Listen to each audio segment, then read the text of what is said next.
پہلے بھی یہی اس سے متعلقہ سوال پوچھے گئے ہیں۔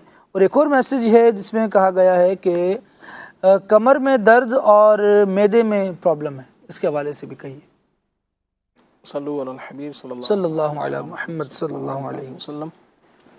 اللہ کریم ہمارے مریضوں پر نظر رحمت فرمائے، اور جو بھی مشکلات ہیں، پریشانیاں اپنے کرم سے اللہ کریم دور فرمائے۔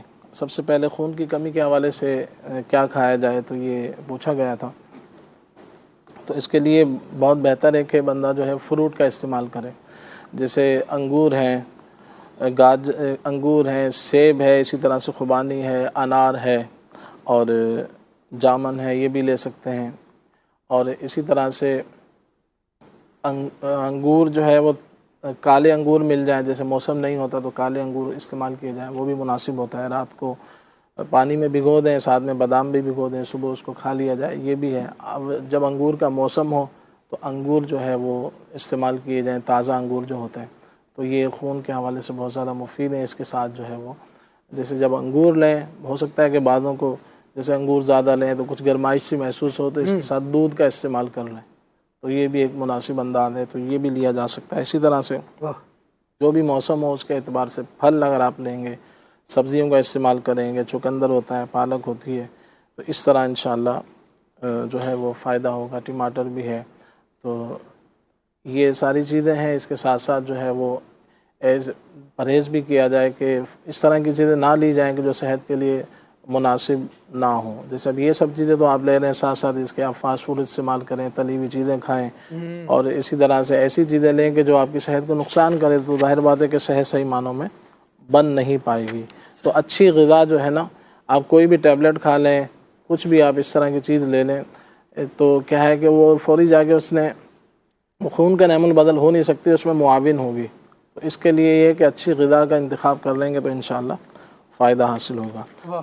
صلو علی الحبیب صلی اللہ علیہ محمد۔ بچے گھر کا کھانا نہیں کھاتے، ان کو مرچیں لگتی ہیں، تو یہ ظاہر بات ہے کہ اس میں آپ کیا مرچیں لگتی ہیں، زو معنی لفظ ہے، اس میں دو باتیں ہیں۔ ایک جواب تو یہ سمجھ میں آتا ہے، بہرحال جو بھی درست ہوا، تو ایک تو یہ سمجھ میں آتا ہے کہ آپ لوگ مرچیں زیادہ کھاتے ہوں گے، تو مرچیں کم کھائیں، مرچیں کم ڈالیں، اور کم مرچیں کھانا جو ہے، اگر بچوں والا کھانا آپ کھانا شروع کر دیں جس میں مرچیں کم ہوتی ہیں، تو میرا خیال ہے کہ آپ کے گھر میں اگر جو مسائل ہوں گے معدے کے امراض کے، تو امید ہے کہ انشاءاللہ وہ کم ہو جائیں گے۔ یعنی معدے کے امراض میں ایک بڑی وجہ زیادہ مرچیں بھی بنتی ہیں۔ جی جی، جیسے السر ہوتا ہے بعضوں کو، معدے میں کوئی زخم بھی ہو جاتا ہے، جیسے السر، پھر ابتدائی طور سے کچھ ہلکا پھلکا زخم ہوتا ہے، آگے بڑھتا ہے، خدا نخواستہ کسی کو ایسا اگر ہے تو وہ سادی غذا پہ پھر اس کو آنا پڑتا ہے۔ بہتر یہ ہے کہ پہلے ہی بچوں والی غذا کھائی جائے، تو جیسے بچوں کو پسند ہے آپ ویسے بنا لیں، انشاءاللہ یہ میرے لیے بھی مفید ہے، آپ کے لیے بھی مفید ہوگا انشاءاللہ۔ تو بڑوں والی غذا جو ہے یہ نا مرچوں والی، یہاں سے مراد مرچوں والی ہے، تو اس سے بچنا جو ہے سبھی کو چاہیے۔ ٹھیک ہے جی، بہت پیاری بات جی۔ اور اس کے علاوہ جو مرچیں، یہ کم خرچ بالا نشین والی بات ہے، ایک ہی ہانڈی میں دونوں کا گزارا ہو جائے گا۔ پھر یہ بھی ہے کہ ضروری نہیں ہے کہ جو ہے نا وہ زیادہ مرچیں والا ہی آپ کو مزہ کرے گا، تو مرچیں عام طور سے کوشش کریں کہ مرچیں جو ہے آپ خود لے کے پسوائیں، یہ بھی ایک جیسے عرض کرنا ہے ایک فائدے والی بات ہے کہ مارکیٹ میں جو عام طور سے مرچیں مل رہی ہوتی ہیں، ہر کسی کا کوئی نہیں کر سکتا، لیکن جو کر سکتا ہے تو کوشش کریں کہ اپنی مرچیں خود اگر خرید لیں، تو ایسے ہوتے ہیں تعلق واسطے، تو خود خرید کے خود پسوا لیں، تو اس میں یہ ہوگا کہ کم مرچوں میں بھی کام چل جائے گا۔ اگر باہر سے بازار سے لیں گے اس میں کیمیکل بھی ہوتے ہیں، پھر اس کی صفائی ستھرائی کے بھی معاملات ہوتے ہیں، تو یہ اگرچہ مشکل بات ہے، لیکن ظاہر بات ہے کہ اگر 1000 میں کوئی ایک آدھ آدمی بھی کر لے گا تو اس کو فائدہ تو ہوگا بالکل۔ تو انشاءاللہ تو اس میں یہ کہ کوشش کریں کم سے کم ایسی چیزیں ڈالیں۔ دیگر مسالہ جات ہوتے ہیں، تو گرمی ہے تو گرمی کے حساب سے مسالہ جات ڈالے جائیں، جو بھی آپ پکائیں، تو اسی طرح اگر سردی ہے تو سردی کے حساب سے، گرمی ہے تو گرمی کے حساب سے۔ تو یہ جیسے گرمیوں کے حوالے سے جو رسالہ ہے شیخ طریقۃ امیر سنت کا دامت برکاتہ عالیہ، تو آپ نے اس میں یہ ہمیں سوچ دی ہے، ذہن دیا ہے، مشورہ دیا ہے کہ گرمیوں کے اندر جو ہے نا ٹھنڈے مسالے ڈالے جائیں۔ تو اس طرح یہ بھی ہوتا ہے کہ ہمارے یہاں 12 مہینہ جیسے ایک ہی مسالے چل رہے ہوتے ہیں، تو اس پہ بھی توجہ دینی چاہیے، تو ہو سکتا ہے وہی بچوں کو جو ہے لگ رہے ہوں۔ تو اسی طرح وہ بچے جو ہے نا پانی کم پیتے ہیں، یہ بھی ایک المیہ ہے کہ ہمارے یہاں بچوں کو پانی کی ترغیب بہت کم دلائی جاتی ہے، خود بھلے پی رہے ہوتے ہیں, بچے نے صبح سے پیا نہیں پیا اس کی خبر نہیں لی جاتی. تو یہ بھی کیا جائے, وقتاً فوقتاً بچوں کو پانی پلایا جائے. تو منہ میں چھالے ہو جاتے ہیں بچوں کے, پانی کم پیتے ہیں پانی کی کمی کی وجہ سے, تو باہر کی چیزیں کھاتے رہتے ہیں. تو اس طرح بھی جو ہے منہ میں چھالے ہونے کی وجہ سے پھر جو ہے نا وہ تیز مرچ مسالے والے, یعنی نارمل مرچ بھی مسالہ بھی آپ ڈالیں گے تو بچے جو ہے نہیں کھا پاتے. تو یہ بھی ایک بات تھی. اور ہاتھوں کے بیج والا جو ہے وہ نسخہ جو انہوں نے پوچھا کہ اس کو چبانا ہے یا نگلنا ہے, تو ویسے عموماً یہ جو چیزیں پک جاتی ہیں, جو اس کو دودھ میں پکانا ہے, پکانے کے بعد یہ ویسے ہی اس طرح کی بن جاتی ہے کہ اس کو جو ہے نا وہ چبانے کی حاجت رہتی نہیں ہے. ایسے تو جو بھی کھانا کھایا جائے اس کو چبا کے لیں گے تو انشاءاللہ اس کے فوائد بڑھ جاتے ہیں. اور اگر ویسے نگلیں گے تو ظاہر بات ہے کہ وہ پھر فائدے کے بجائے نقصان بھی اس سے ہو سکتا ہے.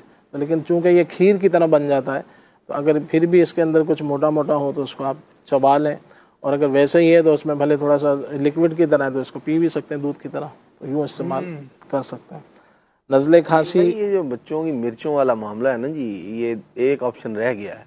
جی ایک تو یہ کہ گھر میں مرچوں والا ہے, ویسے عام طور پر ایسا ہوتا ہے کہ گھر کا سادہ کھانا بھی نا بچوں کو وہ مرچوں والا ہی لگتا ہے, وہ کہتے ہیں مرچیں لگ رہی ہیں. اور اگر بازار کا ہوگا وہ اگرچہ مرچوں والا ہو تو وہ کہہ لیں کہ یہ بہت مزے کا ہے, اس میں مرچیں نہیں, میرا فیوریٹ ہے, باوجود یہ کہ ہوں. اس کا کیا حل ہے؟ اس میں جو صاحب حکمت لوگ ہیں, جو عقل مند ہیں, جو اچھے جیسے ڈاکٹر یا حکیم ہوتے ہیں, تو وہ یہ مشورہ دیتے ہیں کہ آپ جو ہے نا گھر کے اندر کھانا اچھا بنائیں, بچے کی خواہش کے مطابق جو اس کو پسند ہے وہ بنائیں, تو انشاءاللہ اس کا گھر کا کھانا کھانے کو دل کرے گا. اب اس نے کھانے ہیں, جیسے مثال ہے اس کا دل چاہ رہا ہے کہ مجھے آلو کھانے ہیں, اب وہ اس کے سامنے کوئی اور سبزی ہے تو اس کا دل نہیں کرے گا. تو سبزیوں کو جیسے لذیذ انداز پہ بنایا جائے, ایک دائرے کے اندر رہ کر کے, جو وہ حفظان صحت کے اصولوں کے خلاف بھی نہ ہو لیکن لذیذ بھی ہو, تو انشاءاللہ جو ہے نا پھر وہ بچے کھائیں گے. بعض اوقات ہوتا ہے کہ گھر میں کھانے کے پکانے کے اپنے اپنے انداز ہوتے ہیں, تو اگر کسی چیز میں کمی ہے تو سیکھ لیا جائے, تاکہ ایسا کھانا بنائیں کہ بچے جو ہے نا باہر نہ جھانکیں, گھر میں ہی ان کو مطلوبہ چیز مل جائے. تو انشاءاللہ اس سے فائدہ ہوگا. بچوں کو نزلہ کھانسی ہے تو اس حوالے سے, چھوٹے بچے کو کھانسی ہے, ان کے لیے یہ ہے کہ اگر وہ دودھ پیتا بچہ ہے تو ان کی امی کو چاہیے کہ والدہ کا اگر دودھ پیتا ہے تو ان کو چاہیے کہ وہ خود بھی پرہیز کریں ٹھنڈے پانی سے, آلو چاول وغیرہ سے, ٹھنڈی چیزوں سے. تو اس سے بچے پہ بھی فرق پڑتا ہے کہ جب وہ دودھ پیتا ہے. تو اگر کچھ بڑا بچہ ہے فیڈ نہیں کرتا تو پھر یہ ہے کہ ایسے بچوں کو شہد چٹایا جائے تو یہ مفید ہوتا ہے, اچھا شہد ہو, اور یوں کہہ لیں کہ جس کو معیاری شہد کہا جائے, تو انشاءاللہ وہ والا شہد آپ لے کر جو ہے بچوں کو چٹاتے رہیں تو سردیوں کے موسم میں بہت اس سے انشاءاللہ فائدہ رہے گا. اس کے علاوہ جو ہے وہ نزلے کھانسی کا گھریلو علاج پوچھا تھا, تو ایک نسخہ میں عرض کر دیتا ہوں. آدھا پاؤ آپ شہد لے لیجئے, اس میں 3 چیزیں شامل کر لیجئے. کالی مرچیں 3 گرام کالی مرچیں پیس کے اس میں ڈال لیں شہد میں, اور اس میں 12 گرام ملیٹھی ڈال لیں. ملیٹھی تقریباً لوگوں کو جیسے اس کو جانتے ہیں, چھوٹی چھوٹی لکڑیاں ہوتی ہیں, پنسار کی دکان سے مل جاتی ہیں, تو یہ آپ لے کر پیس کے یہ بھی ڈال دیں. تو یہ 2 چیزیں ہو گئیں, 3 گرام کالی مرچیں, 12 گرام ملیٹھی, آدھا پاؤ پسی ہوئی ملیٹھی بھی